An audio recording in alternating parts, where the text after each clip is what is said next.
Adonai Eloheinu melech haolam, she'akol niyeh b'dvaro. The first instruction that Abraham receives from God is lech lecha. Go out. Go out of your home, your ancestral home. Leave the home of your parents, your city, leave the land. Go to a place that I'm going to show you. Well, Abraham listens to God, and it says that Abraham leaves, but with whom does he leave? He leaves with his wife, Sarah, and he also leaves with a nephew. His name is Lot.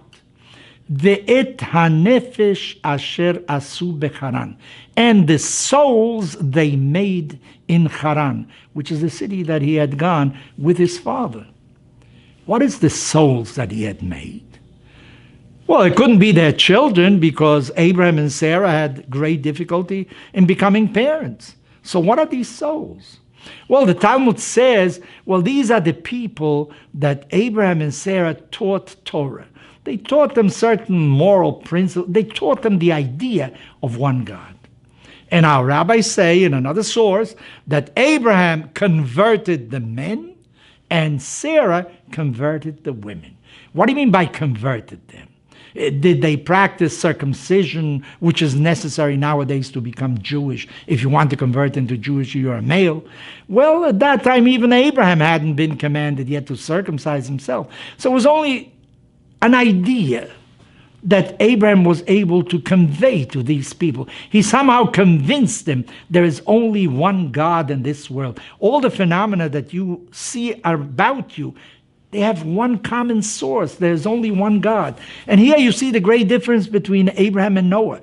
Noah isn't able to convince anybody. He saves himself and his family. But Abraham, no. Abraham apparently was much more convinced himself in his ideal. He was able to transmit it to other people. So he came out of this city of Haran, going to the promised land with all the people they had converted. And actually, afterwards, when Abraham has to fight several kings, he fights with an army. Who are his army? His army are the people that he had converted. This is how we interpret those episodes.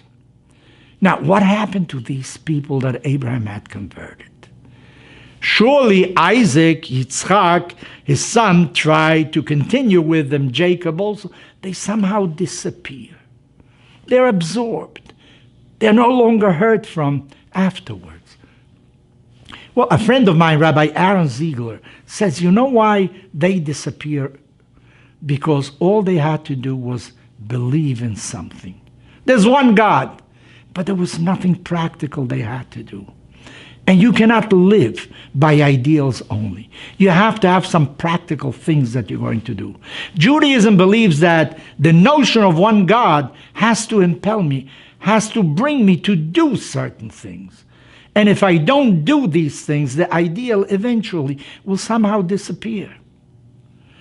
If there is no practical implication of the belief in one God, it remains as a thought, and eventually it is very difficult to transmit to future generations. Abraham had to go to Egypt in order to learn the depravity that exists in Egypt. You know, this is not what you are going to do afterwards.